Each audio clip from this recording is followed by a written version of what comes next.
اپنے چینل پر ہم آپ کو خوش آمدید کہتے ہیں۔ ہر روز ایک نئی کہانی سننے کے لیے ہمارے چینل کو سبسکرائب کریں اور کہانی کو مکمل سنیں۔ میرا نام فاریہ ہے، میری عمر 25 سال ہے، میں لاہور کی رہنے والی ہوں۔ میری شادی کو ابھی 2 دن ہی گزرے تھے کہ میرے سسر نے مجھے آواز دے کر پکارا۔ میرے سسرال میں بس میرے سسر ہی رہتے تھے اور میرے شوہر نے شادی کی رات ہی مجھے خاص تاکید کی تھی کہ میرے والد کو غصہ بہت آتا ہے، انہیں کبھی بھی کسی بھی بات سے انکار مت کرنا ورنہ وہ غصے میں پاگل ہو جاتے ہیں۔ اور اس دن سے میں بھی یہی دیکھ رہی تھی، جب بھی وہ میرے شوہر احسن کو ایک آواز دیتے، میرے شوہر کی تو جیسے رنگت ہی اڑ جاتی، ہوش و حواس اڑنے لگتے اور فوراً سے کمرے سے باہر نکل جاتے۔ اپنے شوہر کی بدحواسی دیکھ کر میرے دل میں بھی سسر کا بڑا رعب تھا۔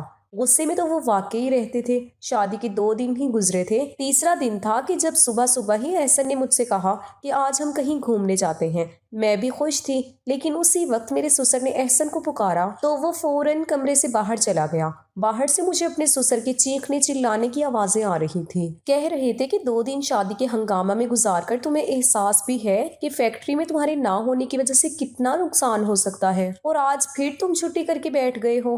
ابھی کے ابھی فیکٹری پہنچو، تمام ورکرز کے سر پر کھڑے ہو تاکہ وہ ٹھیک سے کام کریں۔ تمہاری شادی میں نے اس لیے نہیں کی تھی کہ تم کمرے میں گھس کر بیٹھے رہو، اور اپنی بیوی سے بھی کہو کچن کی ذمہ داری سنبھالے۔ یہاں کوئی اور عورت تو ہے نہیں جو اس کے ناز نخرے اٹھائے گی۔ یہ سن کر مجھے غصہ تو بہت آیا تھا۔ ابھی 2 دن ہی تو ہوئے تھے ہماری شادی کو، اور ان 2 دنوں میں بھی ناشتہ میں ہی بنا کر دے رہی تھی، جس پر میرے سسر کئی نقص نکال چکے تھے۔ لیکن احسن نے مجھے بڑے پیار محبت سے سمجھایا کہ ابا کی بات کا برا مت منانا۔ 2 دن تو میں اسی شش و پنج میں مبتلا تھی کہ سسر کا مزاج آخر ایسا کیوں ہے۔ لیکن آج جو شور شرابہ میرے سسر نے مچایا تھا، میں تو مزید گھبرا کے رہ گئی تھی۔ احسن جب کمرے میں داخل ہوئے تو ان کا چہرہ بجھا ہوا تھا۔ کہنے لگے، معذرت چاہتا ہوں، مجھے فیکٹری جانا پڑے گا۔ میں نے کہا کوئی بات نہیں، کام پہلے ہے، سمندر ہم پھر کبھی چلے جائیں گے۔ میں نے بھی اعتراض نہیں کیا تھا۔ احسن تو فوراً فیکٹری چلا گیا۔ میں کچن میں آ کر بے دلی سے برتن دھونے لگی۔ شادی کے تیسرے دن میں نے ہی کھانا بھی بنایا، گھر کے سارے کام بھی کیے۔ میرے سسر نے ملازمہ کو جواب دے دیا، کہتے تھے کہ جب بہو گھر آ گئی ہے تو گھر کی صفائی بھی وہی کرے گی۔ میں نے پورے گھر کی صفائی کر لی۔ تھک ہار کر اب میں اپنے کمرے میں آرام کرنے کے لیے جانے لگی تو میرے سسر نے مجھے آواز دی۔ وہ اپنے کمرے میں بیٹھے تھے۔ میں نے سر پر اچھی طرح سے دوپٹہ اوڑھا، لیکن دوپٹہ ریشمی تھا، اس لیے جب اپنے سسر کے کمرے میں گئی تو میں نے پوچھا، جی ابو جی کچھ چاہیے تھا آپ کو؟ انہوں نے مجھے سر سے پیر تک بڑے غور سے دیکھا، پھر بڑی عجیب انداز سے اپنے خشک ہونٹوں پر زبان پھیری۔ کہنے لگے، مجھے دودھ پینا ہے۔ یہ سن کر مجھے سب سے پہلے اپنے دوپٹے کا خیال آیا، کیونکہ میرے سینے سے دوپٹہ سرک چکا تھا۔ میں نے فوراً سے اپنا دوپٹہ درست کیا اور کمرے سے باہر آ گئی۔ مجھے اپنے سسر کی یہ حرکت عجیب لگی تھی۔ سسر تو باپ کی جگہ ہوتا ہے، اور باپ کبھی بھی بیٹیوں کو سر سے پاؤں تک نہیں دیکھتا۔ میں فوراً سے کچن میں آ گئی۔ میرا دل زور زور سے دھڑک رہا تھا، مجھے بڑا عجیب سا لگ رہا تھا۔ میں نے فریج کھولا، دودھ کا گلاس بھر کے دوپٹہ اچھی طرح سے خود پر لپیٹ کر اپنے سسر کے کمرے میں آ گئی۔ سائڈ ٹیبل پر دودھ کا گلاس رکھ دیا۔ اس سے پہلے کہ میں کمرے سے باہر جاتی، میرے سسر مجھ سے کہنے لگے کہ تھوڑی دیر میرے پاس بھی بیٹھ کر بات کر لیا کرو، گھر میں اب تمہارے علاوہ تو کوئی ہوتا نہیں ہے، میں پورا دن اکیلا بیٹھ کر بور ہو جاتا ہوں۔ یہ سن کر میں پریشان سی ہو گئی۔ میرے سسر کے کمرے میں صرف ایک بیڈ تھا، ایک الماری تھی، بیٹھنے کے لیے الگ سے کوئی کرسی نہیں تھی، اس لیے مجھے مجبوراً بیڈ کے کنارے پر ہی بیٹھنا پڑا۔ وہ مجھ سے ادھر ادھر کی باتیں کرنے لگے، لیکن جیسے ہی انہوں نے دودھ کا گلاس پکڑ کر منہ کو لگایا تو فوراً سے پیچھے ہٹا لیا۔ کہنے لگے، اتنا ٹھنڈا دودھ یہ میں نہیں پی سکتا، مجھے تو گرم گرم دودھ پسند ہے۔ یہ کہتے ہوئے پھر اس کی نظریں میرے چہرے سے ہوتی ہوئی میرے پورے وجود پر سفر کرنے لگیں۔ ان کی نظروں میں نہ جانے ایسا کیا تھا کہ میں الجھن کا شکار ہونے لگی۔ میرے ہاتھوں میں تری سی اترنے لگی، چہرے پر پسینے کے قطرے نمودار ہونے لگے۔ کہنے لگے، جاؤ اسے گرم کر کے لا دو۔ میں نے دودھ کا گلاس پکڑا اور بھاگتی ہوئی اور کھڑی ہو گئی۔ ویسے تو 2 دن سے میرے سسر بڑے ہی غصے میں بات کرتے دکھائی دے رہے تھے جب میرے شوہر گھر میں ہوتے تھے تو، لیکن آج تو ان کا لہجہ بڑا ہی دھیما تھا۔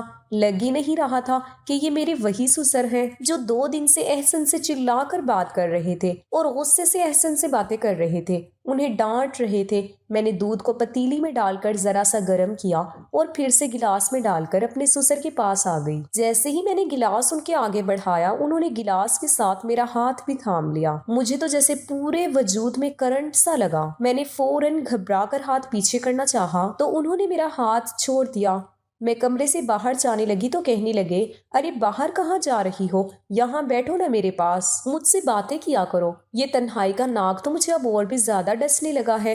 یہ کہہ کر انہوں نے ٹھنڈی آہ بھری تھی۔ مجھے تو ان کی یہ بات سن کر عجیب سا محسوس ہونے لگا تھا۔ پھر کہنے لگے، تم نے اپنی شادی کے اگلے روز فیروزی رنگ کا فینسی جوڑا پہنا تھا، بڑا جچ رہا تھا تم پر، آج شام کو وہی پہن لینا۔ یہ سن کر مجھے بہت برا لگا۔ یہ فرمائش احسن کو مجھ سے کرنی چاہیے تھی، نہ کہ میرے سسر کو۔ اب تو میرے سسر نے روز کا تماشا ہی پکڑ لیا تھا۔ جب احسن فیکٹری جاتا، میرے سسر مجھے اپنے کمرے میں بلا لیتے، مجھے عجیب نظروں سے دیکھتے، بار بار اپنے خشک ہونٹوں پر زبان پھیرنے لگتے، پھر کہتے ہیں مجھے دودھ پینا ہے، مجھے دودھ لا کر دو۔ میں دودھ کا گلاس لے کر جاتی تو میرا ہاتھ پکڑ لیتے، کہتے میرے پاس بیٹھ کر مجھ سے باتیں کیا کرو۔ میں بھلا کیا کر سکتی تھی؟ میں کام کے بہانے بنانے لگتی کہ مجھے کھانا بنانا ہے، برتن دھونے ہیں۔ اصل میں مجھے یہ سب اچھا نہیں لگتا تھا۔ اب میرا دل بے چین سا ہونے لگا تھا۔ سوچ رہی تھی کہ مجھے احسن سے بات کرنی چاہیے، لیکن کیسے کرتی؟ وہ تو اپنے باپ کے سامنے کانپتا تھا، ایک لفظ نہیں کہتا تھا، سر جھکائے ابا جی جی ابا جی کہتا رہتا تھا۔ میں کچن میں کام کر رہی تھی کہ میرے سسر اچانک سے کچن میں آ گئے، اور پھر جو کچھ میرے ساتھ کیا، میں اپنی عزت بچا کر اپنے کمرے میں چلی گئی، اپنے کمرے کا دروازہ بھی بند کر دیا، کنڈی لگا دی، بیڈ پر بیٹھ گئی۔ بدحواسی مجھ پر بری طرح سے سوار تھی، میرا پورا وجود لرز رہا تھا۔ میں سوچ بھی نہیں سکتی تھی کہ میرا سسر میرے ساتھ ایسی بھی کوئی حرکت کر سکتا ہے۔ میری آنکھوں سے آنسو بہنے لگے۔ میں سوچ چکی تھی کہ میں احسن سے بات کروں گی۔ میں نے پورا دن کوئی کام نہیں کیا، اپنے آپ کو کمرے میں بند کر چکی تھی۔ کئی بار میرے سسر میرے کمرے کا دروازہ کھٹکھٹا چکے تھے کہ انہیں بھوک لگی ہے، کھانا دے دو، لیکن میں نے انہیں کچھ نہیں دیا۔ میری جگہ کوئی بھی ہوتی تو یہی سب کچھ کرتی جو میں نے کیا تھا۔ رات کو میرا دروازہ زور زور سے دھڑ دھڑایا گیا۔ احسن تھے، کہنے لگے، فاریہ دروازہ کھولو، یہ کیا بدتمیزی ہے؟ کیوں تم نے صبح سے دروازہ بند کیا ہے؟ کمرے میں بیٹھی ہوئی ہو۔ احسن کی آواز سن کر میں نے دروازہ کھولا۔ جیسے ہی میں نے دروازہ کھولا تو دونوں باپ بیٹا مجھے غصے سے دیکھ رہے تھے۔ احسن کہنے لگا، تم میں ذرا بھی حیا ہے؟ میرا باپ صبح سے بھوکا بیٹھا ہوا ہے اور تم نے انہیں روٹی تک نہیں دی۔ انہیں شوگر کا مرض ہے، اگر ان کی طبیعت خراب ہو جاتی تو اس کا ذمہ دار کون ہوتا؟ میں نے کہا، میں ان کی ذمہ داری نہیں سنبھال سکتی، بہتر ہے کہ آپ کوئی اور انتظام کر لے۔ میرا یہ کہنا تھا کہ احسن غصے سے بھڑک اٹھا، کہنے لگا، یہ کیا بدتمیزی ہے؟ پیچھے سے میرا سسر کہنے لگا، دیکھ رہے ہو تم، ابھی جمعہ 8 دن نہیں ہوئے اسے آئے ہوئے، اور اس نے اپنے رنگ بھی دکھانے شروع کر دیے۔ مجھے پہلے ہی پتا تھا کہ یہ لڑکیاں شادی کے بعد کیا کرتی ہیں، اور الگ ہونے کے خواب پہلے ہی آنکھوں میں سجا لیتی ہیں۔ احسن کہنے لگا کہ آج تو تم نے یہ بات کہہ دی، آئندہ اگر کہی تو ہاتھ میں طلاق نامہ پکڑا کر تمہیں رخصت کر دوں گا۔ یہ سننا تھا کہ میرا رنگ اڑ گیا۔ میرے والد کی پہلے 5 بیٹیاں تھیں، وہ سفید پوش انسان تھے، بڑی مشکل سے جہیز اکٹھا کر کے ایک ایک بیٹی کی شادی کر رہے تھے۔ میری ماں بھی مجھے رخصتی کے وقت کہہ چکی تھی کہ کبھی بھی لڑ کر ہمارے گھر پر مت آنا، اپنے شوہر اور سسر کی ہر بات ماننا، اپنا گھر بسانے کی کوشش کرنا، لیکن جو کچھ میرا سسر چاہتا تھا وہ میں نہیں کر سکتی تھی۔ اس کی غلط حرکتیں، اس کی بے باکی گستاخیاں دن بدن بڑھتی جا رہی تھی۔ اس وقت احسن جتنے غصے میں تھے، میں انہیں سچ بتاتی تو وہ یقیناً مجھے ہی جھوٹا کہہ دیتے۔ میں نے کوئی جواب نہیں دیا، جا کر بیڈ پر بیٹھ گئی۔ میرے سسر کہنے لگے، احسن، اس کو آخری بات سمجھا دو، اس کا دماغ درست کر دو، ورنہ میں پھر اس کی ماں سے جا کر بات کروں گا، اس کے باپ سے کہوں گا کہ سنبھالے اپنی بیٹی کو۔ یہ کہہ کر وہ غصے سے چلے گئے۔ میں نے ایک غصیلی نظر اپنے سسر پر ڈالی تھی۔ احسن کہنے لگے، مسئلہ کیا ہے تمہارے ساتھ؟ تمہارے سر پہ کون سے 10 افراد کا بوجھ ہے جو تم سے سنبھالا نہیں جاتا؟ ارے میرا ایک ہی تو باپ ہے، نہ ماں ہے نہ کوئی بہن بھائی۔ ایسی زندگی کی تو لڑکیاں خواہش کرتی ہیں جہاں ان کے سر پر کوئی ذمہ داری نہ ہو۔ میں نے کہا کہ کاش میری ساس اور دیور اور نندیں ہوتی تو آج میں ان مسائل سے نہ گزر رہی ہوتی جن سے اب گزر رہی ہوں۔ میری بات پر وہ مجھے غصے سے دیکھنے لگے، کہنے لگے، ایسے کون سے مسئلے پیدا کر دیے ہیں میرے باپ نے تمہارے سر پر؟ صرف 2 وقت کی روٹی تو دینی پڑتی ہے نا، وہ بھی تمہیں بوجھ لگ رہی ہے۔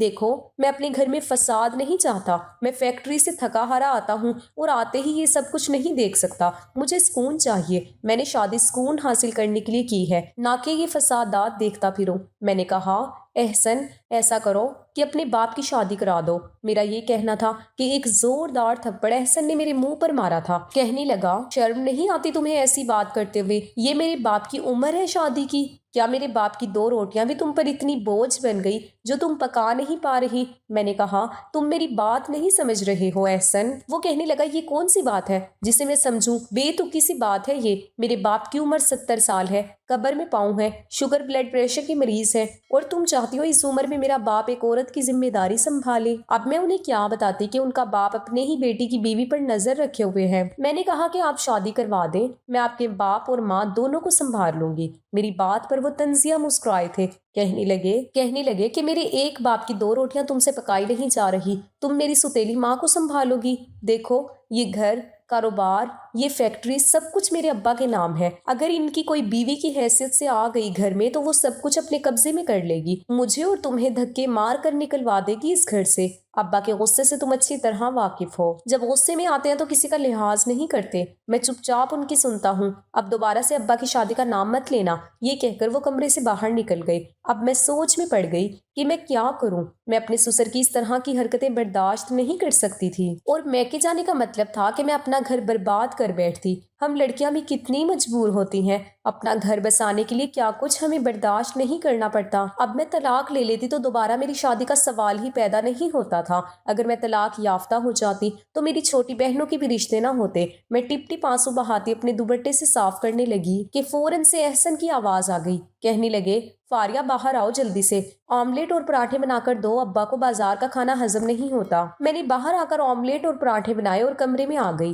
میں نے اس رات کھانا بھی نہیں کھایا، لیکن احسن نے ایک بار بھی مجھ سے یہ نہیں کہا کہ تم بھی پورے دن کی بھوکی ہو، کھانا کھا لو۔ مرد کبھی بھی عورت کی پرواہ نہیں کرتا، بس اسے اپنے کاموں سے مطلب ہوتا ہے۔ احسن کا شمار بھی ایسے ہی مردوں سے ہوتا تھا۔ میں نے اس کے بعد اپنے لب بند کر لیے۔ احسن جب فیکٹری چلے گئے تو میرا سسر مجھے آوازیں دینے لگا۔ میں بڑی مجبوری اور بے بسی میں ان کے کمرے تک گئی۔ مجھے دیکھ کر وہ تمسخرانہ ہنسنے لگا۔ تم کیا سمجھتی تھی تمہارے حسن کا جادو میرے بیٹے کے سر پر چڑھ گیا ہوگا اور تمہاری خاطر وہ مجھے چھوڑ دے گا، مجھ سے الگ ہو کر تمہیں ایک الگ گھر لے کر دے گا؟ اپنی سوچ کو بدل لو تو بہتر ہے۔ میں نے اس کے پر اچھی طرح سے کاٹ رکھے ہیں، وہ چاہ کر بھی کہیں نہیں جا سکتا، اور نہ ہی تم جا سکتی ہو۔ میں نے اسی لیے کسی امیر گھرانے کی لڑکی سے اپنے بیٹے کی شادی نہیں کی کہ کہیں وہ میرے بیٹے کو اڑا کر نہ لے جائے۔ اسی لیے تمہیں لے کر آیا تھا، کیونکہ میں جانتا تھا کہ تمہارے باپ کے حالات ایسے نہیں کہ وہ تمہارا گھر بسانے کے بعد دوبارہ سے تمہیں اپنے گھر بٹھا سکے یا علیحدہ سے کوئی گھر دلا سکے۔ اب اگر تم چاہتی ہو کہ تمہاری زندگی آسان ہو تو تم وہی کرو گی جو میں تمہیں کہوں گا۔ میں بے حد پریشان ہو کر رہ گئی تھی۔ کہنے لگا جاؤ جا کر میرے لیے دودھ لے کر آؤ۔ یہ لفظ میرے اندر آگ لگا دیتا تھا۔ میرا جی چاہا کہ پٹرول ڈالوں خود پر اور اپنے آپ کو آگ لگا لوں۔ ایسی تذلیل مجھ سے برداشت نہیں ہوتی تھی۔ میں اب یہی کرتی تھی کہ کھانے پینے کی چیزیں اپنے سسر کے کمرے میں پہنچا کر فوراً باہر آ جاتی، نہ اس کے پاس بیٹھتی تھی نہ بات کرتی تھی، زیادہ تر وقت اپنے کمرے میں ہی گزارنے لگی تھی۔ ایک دن تو حد ہی ہو گئی، میرے سسر نے تو احسن کا بھی لحاظ نہیں کیا۔ رات کو کھانا کھا رہے تھے، میں نے اپنے سسر کی فرمائش پر گوشت کی بریانی بنائی تھی۔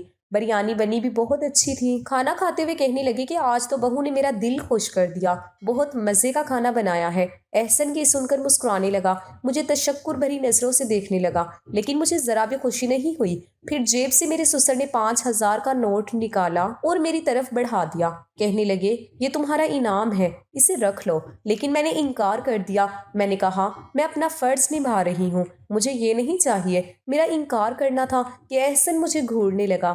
کہنے لگا اپنی خوشی سے دے رہی ہیں نا، انکار نہیں کرتے، رکھ لو پیسے۔ نہ چاہتے ہوئے بھی میں نے 5,000 کا نوٹ پکڑ لیا۔ میں برتن اٹھانے کے لیے جیسے ہی کھڑی ہوئی، میرا سسر بھی کھڑا ہو گیا، میری طرف بڑھ کر مجھے اپنے گلے سے لگا لیا اور میرے ماتھے پر بوسہ بھی دیا۔ میں تو یوں تھی کہ جیسے پتھر کا مجسمہ بن گئی۔ کہنے لگے میں تمہارے بدلے ہوئے رویے پر بہت خوش ہوں، ایسے ہی رہو گی تو بہت جلد میرے دل میں جگہ بنا لو گی۔ یہ کہہ کر وہ اپنے کمرے میں چلے گئے۔ میں احسن کو دیکھ رہی تھی جس کے چہرے پر کوئی بھی تاثرات نہ تھے، لیکن مجھے یہ چیز بہت بری لگی۔ میں نے کہا کہ یہ ابا کا کون سا طریقہ ہے؟ میں ان کی سگی بیٹی نہیں ہوں، ان کو چاہیے مجھ سے فاصلے سے بات کیا کریں۔ ان کا کیا حق بنتا ہے مجھے اپنے ساتھ لگائیں؟ اللہ تعالیٰ نے تو ایک عمر کے بعد باپ اور بیٹی کا بھی فاصلہ رکھنے کے لیے کہا ہے، اور ماں بیٹے کا بھی۔ میری اس بات پر احسن بھڑک اٹھے۔ کہنے لگے تم اتنی چھوٹی سوچ کی مالک ہو سکتی ہو، میں نے کبھی سوچا بھی نہیں تھا۔ میرا باپ تمہیں اپنی بیٹی سمجھتا ہے، کیا ہو گیا جو انہوں نے تمہیں ذرا سا ساتھ لگا لیا، تمہارے سر پر پیار کر لیا؟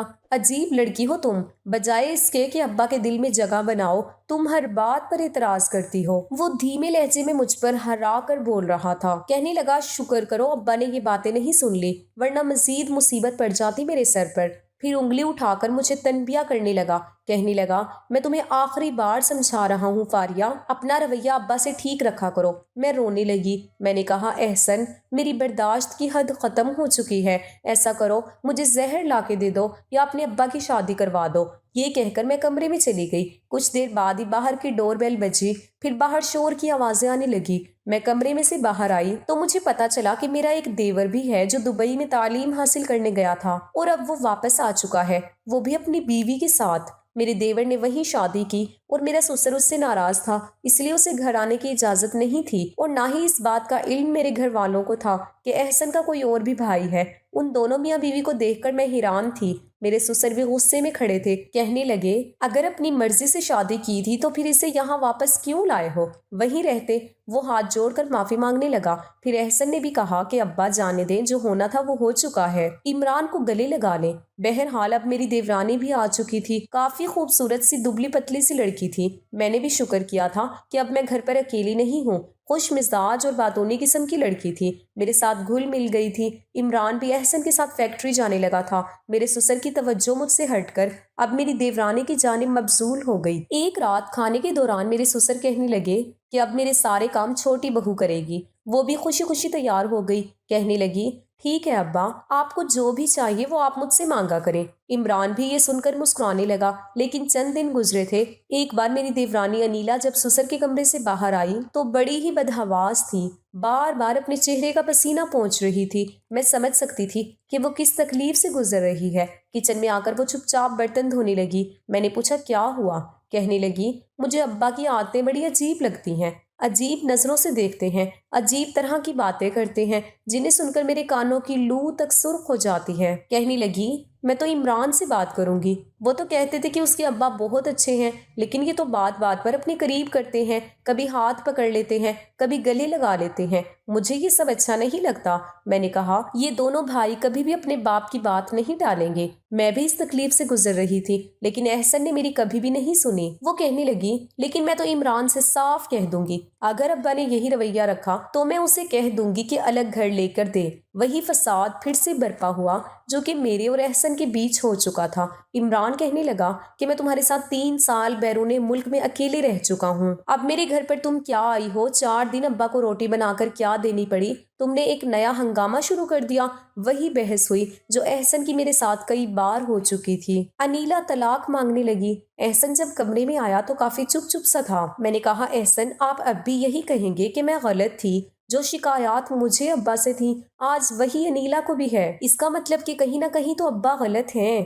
میں آپ سے سچ کہہ رہی ہوں، انہیں ایک بیوی کی ضرورت ہے، بے شک ان کی عمر 70 سال ہے۔ آپ کو تو چاہیے تھا کہ اپنی والدہ کی وفات کے کچھ عرصے بعد ہی ان کی شادی کروا دیتے تاکہ وہ ہمیں سچ میں بیٹیاں ہی سمجھتے۔ میری بات شاید اب احسن کی عقل میں آئی تھی۔ ایک بار انہوں نے ابا سے دوسری شادی کے لیے کہا تو پہلے تو وہ ناراض ہو گئے، کہنے لگے میں اس عمر میں شادی کروں گا؟ کیا تم لوگوں کا دماغ خراب ہے کیا؟ تو احسن نے کہا کہ ایک بیوہ عورت ہے، اگر آپ اسے سہارا دے دیں گے تو اس میں کوئی حرج کی بات نہیں ہے۔ وہ عورت بھی 50-55 سال کی ہے اور بھائیوں کے رحم و کرم پر بڑی مشکل کی زندگی گزار رہی ہے۔ پہلے تو ابا نے نخرے دکھائے، لیکن پھر 2-4 دن بعد خود ہی کہنے لگے کہ ٹھیک ہے میں اس سے نکاح کر لیتا ہوں۔ چند دن میں ہی میرے سسر کا نکاح ہو گیا اور اس سے فرق یہ پڑا کہ گھر کا ماحول کافی حد تک بہتر ہو چکا تھا۔ احسن اب مجھ سے خود کہتے تھے کہ تم نے ٹھیک کیا ہے، ابا کو ایک بیوی کی ہی ضرورت تھی۔ میری نئی ساس سسر کا بہت زیادہ خیال رکھتی تھی، اب میرے سسر کی نظریں بھی ہم پر نہیں اٹھتی تھی۔ ہمارے معاشرے میں یہ چیز بہت عام ہو گئی ہے کہ اگر باپ کی عمر زیادہ ہو جائے تو اولاد انہیں دوسری شادی نہیں کرنے دیتی اور ایک محاذ کھڑا کر لیتی ہے، جس کی وجہ سے ایسی مشکلات کا سامنا آنے والی بہوؤں کو کرنا پڑتا ہے جیسا کہ مجھے اور انیلا کو کرنا پڑا تھا۔ دوستوں امید کرتی ہوں آپ کو ہماری آج کی کہانی پسند آئی ہوگی۔ اگر آپ کو ہماری آج کی کہانی پسند آئی ہے تو اس کو لائک کریں، شیئر کریں اور ہمارے چینل کو بھی سبسکرائب کریں۔ ملتے ہیں کل ایک نئی اور دلچسپ کہانی کے ساتھ، تب تک کے لیے اللہ حافظ، شکریہ۔